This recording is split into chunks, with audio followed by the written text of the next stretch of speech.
Vigil. Thank you all for coming. We are here today because hate crimes and harassment against Asian American Pacific Islanders has been steadily rising. We are here because exactly over 1 week ago, a man murdered 8 people in the Atlanta area, 6 of them Asian. We are here because we are sick and tired of hearing words of hate. We are here because we need to grieve, we need to share, we need to listen, and we need to take action. We are here because we are one country, one community, and what affects some of us affects us all. I'd first like to have a moment of silence to memorialize the 8 persons who were murdered in Atlanta. On behalf of Mayor Angie Devaney. Over the last year, and certainly needed it the most, and more recently, lives that so many people will see and still not care. When I thought of them last week, I wondered who they left behind, what made them smile, laugh, cry. I thought about who they loved, who they sacrificed their time and energy for to work at a massage salon amidst a global pandemic. I wondered if they lost anyone during COVID, and I just thought about how heartbreaking it was that 8 people were just suddenly gone from the earth. I felt grief too because this could have been my parents and my grandparents, and I thought about how so many of the victims were immigrants, and as I think a lot of people here know, being an immigrant in this country is so hard, and you have to sacrifice so much because all you want to do is live a better life. So many sacrifices for love, and this country just turns their back on us, and it turned its back on them. Shooting is the model minority myth, which paints us as smart and successful and rich, and hides the fact that 1 in 4 elders in Chinatown are living in poverty. I'm still angry, but I'm just really tired because the majority of this country still continues to ignore, deny, dehumanize, and gaslight us. The police said that he was just having a bad day. A lot of people are saying that it wasn't about race, he was just addicted to sex, and news anchors continue butchering the names of the victims. And I felt anger too as I began to relive my racial traumas in living in this town. Racism and white supremacy are not foreign concepts. Racism and white supremacy are very much alive in our town, in our schools, in our government, and the media you consume, in you and in me. And if we want change, we must start dismantling it in any way possible. How do you do that, you might be wondering? Educate yourself on our history. There's some amazing boards today that community members prepared. Support grassroots organizations and projects. Learn about systems of oppression like white supremacy, misogyny, imperialism, racial capitalism, fetishization of Asian women. Unite with us and unite with other minorities, because when we're together, we're stronger. We deserve our space and we deserve to have our voices heard. And also, just take the time to tell your families that you love them and appreciate them, because that is also a form of activism. And don't let your activism be reactionary, because by then it's too late. A part of this event today. We're here in support, and we're here to mourn the loss of life in Atlanta, Georgia, and Boulder, Colorado. If you want to just take a moment of silence to recognize all the victims. If you know somebody who's a victim of a biased crime or a biased incident, please, I'm asking you, we're a part of this community as well, and we care. Please report it. We're here to help you and assist you 24 hours a day, 7 days a week. Well, thank you very much, Angus. Dear neighbors, I stress I want to address you as dear neighbors, because as Angus said, I've actually, given the clock, actually, that was not quite accurate. I've been a resident of Berkeley Heights for the last 56 years now. My family moved here when I was 6.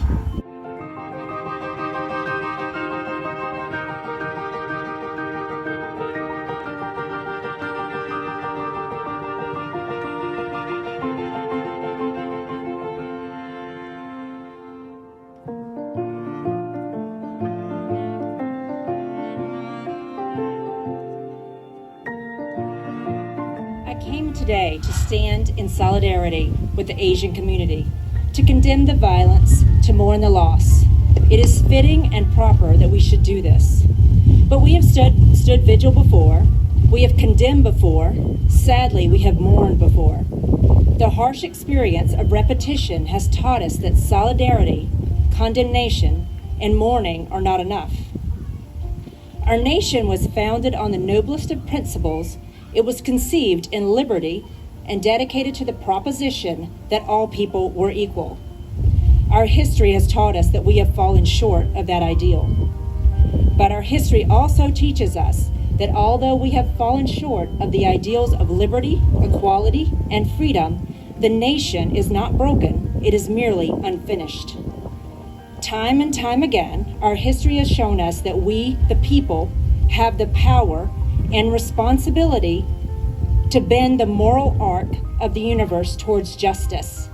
Together, we stand united in our mourning. Together, we stand united in our diversity. And together, we proclaim our resolve to stop the hatred and violence.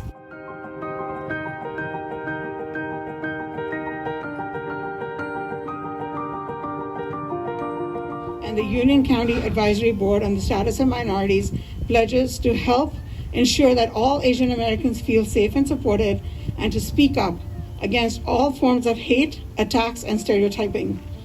We pledge to listen to the concerns of the Asian community and to find solutions to allay their fears. We call upon all our elected officials, community leaders, and residents to join in on our commitment to ensure that humanity triumphs over hate in our communities in Union County. And you that many of us in these communities stand at the intersection of many different identities that can make us a target of hate. Thank you.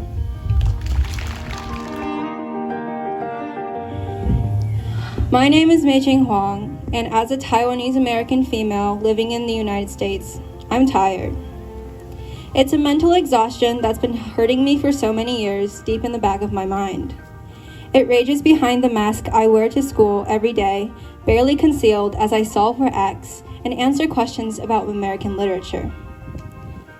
This exhaustion was brought on by the onslaught of racism and violence in our community who has experienced this since we have set foot on American soil.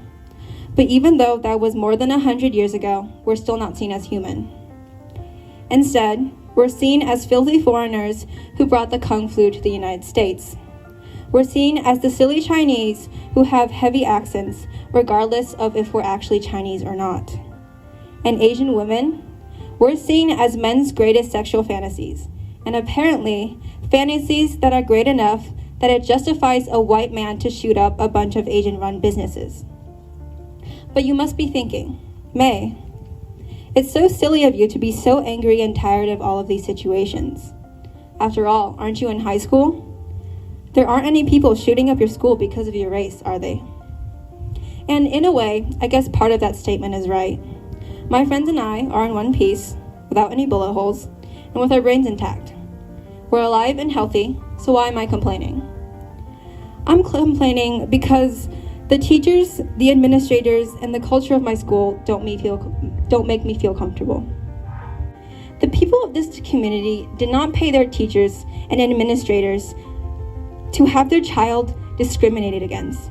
My parents did not move me across the country in this predominantly white town to have me fight for the right to be myself.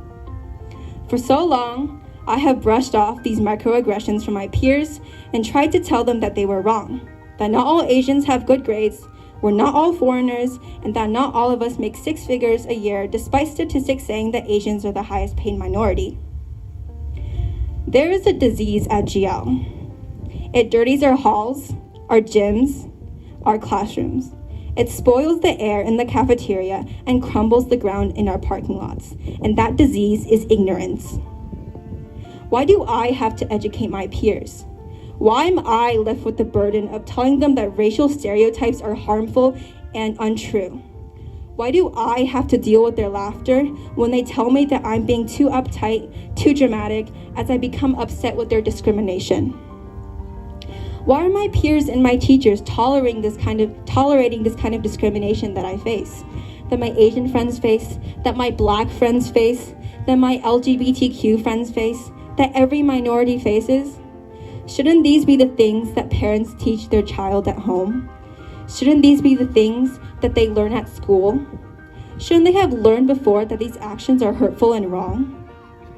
But these are the basics of being a decent human being: respecting others, humanizing your peers, seeing everyone as human regardless of their background, their ethnicity, their gender orientation, their sexuality. Aren't these the things that make a good member of society? Teach them that we are American, Americans who will not tolerate any form of discrimination in this land of the free. Do not ignore us. We will be heard. Thank you.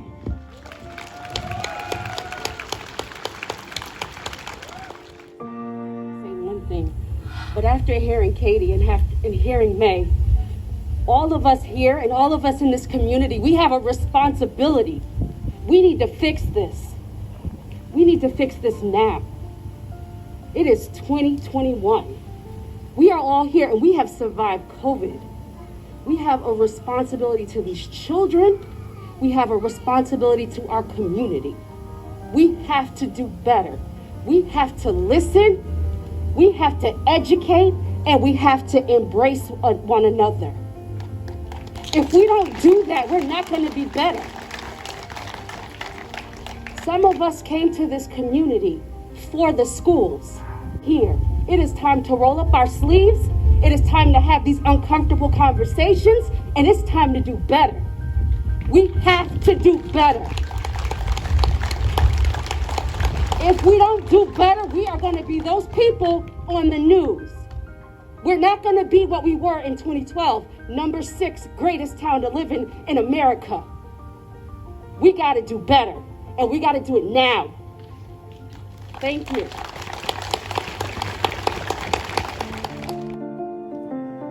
Sure, it wasn't just me that grew up trying to hide my own culture from the other students around me. At school, I never acknowledged Asian holidays, didn't like bringing Asian food to school, and I never dressed in Asian clothing. I didn't want other students to see me as more Asian than I already appeared to be, so I tried to block out every aspect of my Chinese heritage when I was at school. Looking back, I now realize that most of my peers weren't against Asian culture, they were just unacquainted with it, as I had been. Their comments about the food, fashion, and traditions often stemmed from their lack of understanding of the culture itself. When they squinted their eyes shut and said, "Hey look, I'm Chinese," it may not have been a complete insult. Rather, it was more of an indication that they did not understand the idea of someone being or looking different. Through all of this, they had inadvertently scared me into shying away from my own heritage. Now, I'm not saying that my classmates' words and actions were justified in any way, but I also don't think that me standing here and pointing fingers at others is going to properly address the root cause of this issue. As humans, it is our first instinct to reject anything that doesn't follow our traditional idea of what is normal. By rejecting other cultures, we create the perfect breeding ground for hate. So, to all the student allies of the Asian American and Pacific Islander community, I encourage you to branch out from your own culture and learn a little more about Asian holidays and traditions. I encourage you to try and understand some of the struggles that we endure, and I encourage you to speak out and act out to create a more welcoming environment for Asian Americans, both in and out of school. And most importantly, I hope you will take the time to consider how your words and actions can always impact those around you. And to all the Asian American and Pacific Islander students out here, I want you to know that you're not alone. I also encourage you to take the time to learn a little about your own culture, its history, and its significance in your life. Don't be afraid of being too Asian in your community. My hope for you all is that you will, just as I did, grow more comfortable in your own skin. There is a long way to go before we can fully transform this community into a welcoming and accepting environment, but I assure you all that it isn't impossible. Already at GL, our Understanding Asian Cultures Club has gained popularity among students and teachers, and we are continuously looking to educate others and ourselves about Asian culture. And finally, just take a look around. The sheer number of you here today, standing and rallying for justice, tells me that there is hope for the future. Thank you. Once again, and I also want my children, my young children, understand that we're Asian, people of color, and hate has no home here. I'm a Vietnamese American. My parents came here running away from oppression. Their survival meant work hard, taking any injustices with stride, and not fighting back, reminding them to be grateful just to exist here in America. Silence and complicity as reparations for being able to live and make it in America. This model minority myth has created more harm than good. We're seen as timid, fearful, and shy. We've been silent about our racial struggles in due part to racial gaslighting that has caused us to doubt all the validity of all of our experiences. This model minority myth has perpetuated an opinion that Asians can't be victims of racism. It's creating a tolerance of racism and xenophobia against Asians. As a result, our experiences have been invalidated and downplayed.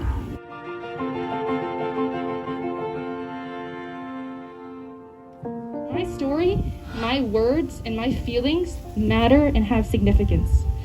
In this very moment, I'm speaking as Alyssa Perlan, a Nepalese American high school junior who realized that for far too long, Americans have been suppressed from expressing our thoughts, our feelings, our beliefs, and historically, we have been faced with the incomprehensible challenges that we've had little but no choice to accept. I cannot and I will not succumb to be a passive young Asian woman and let this hatred fester in our country.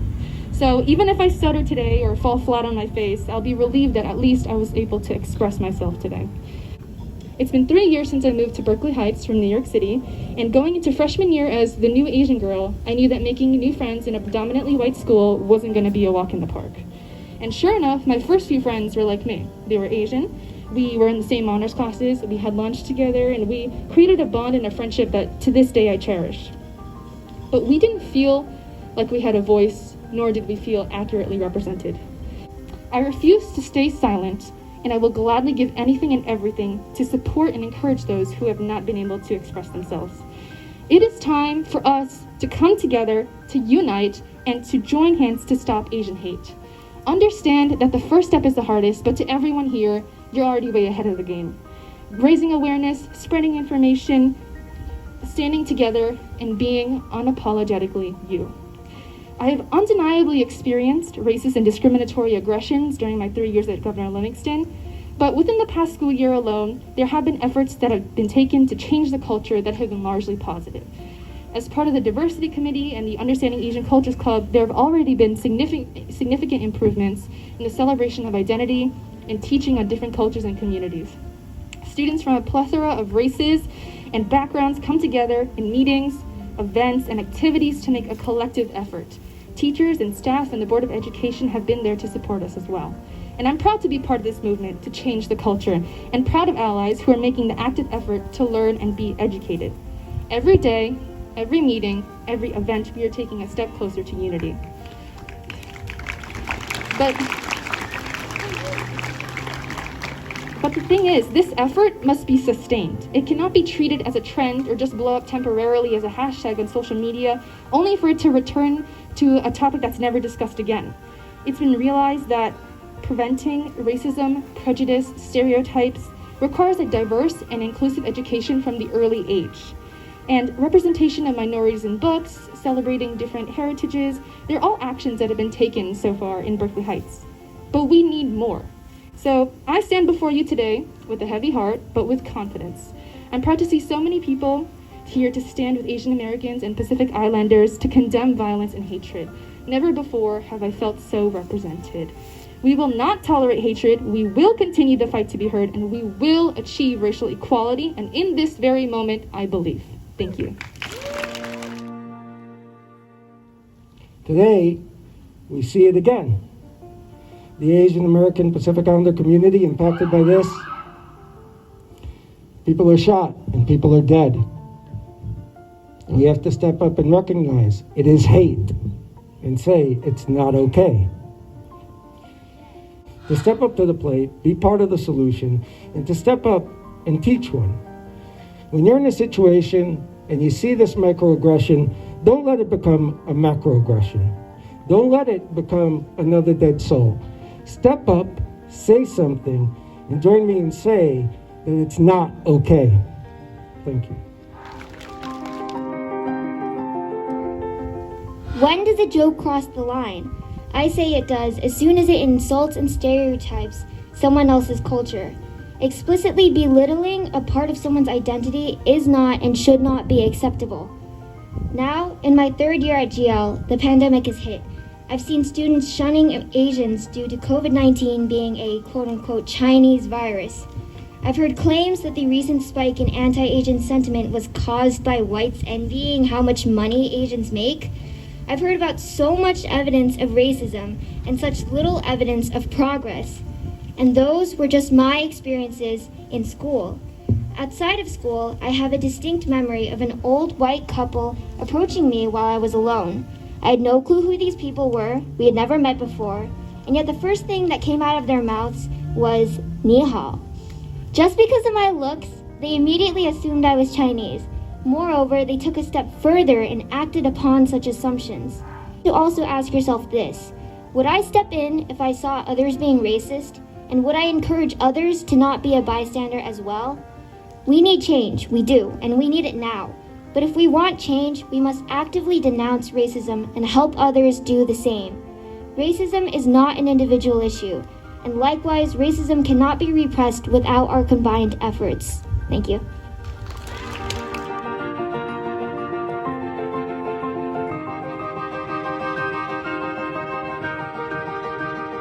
Hello everyone, my name is Ryan Wong. I am a Han Academy student.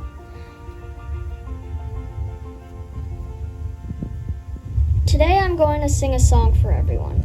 I hope this country will be filled with happiness, fairness, and justice for all.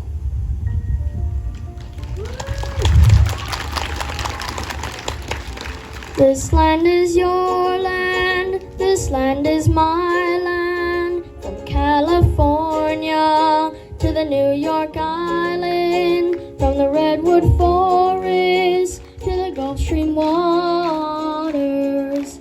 This land was made for you and me. As I was walking that ribbon of highway, I saw above me that endless skyway. I saw below me that golden valley.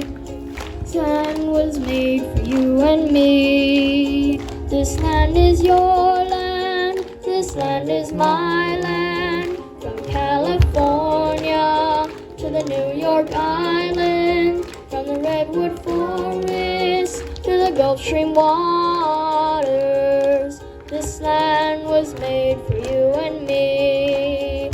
I've roamed and rambled and followed my footsteps to the sparkling sand of her diamond deserts, and all around me a voice was sounding. This land was made for you and me. This land is your land, this land is my land. From California to the New Island, from the Redwood Forest to the Gulf Stream waters. This land was made for you and me.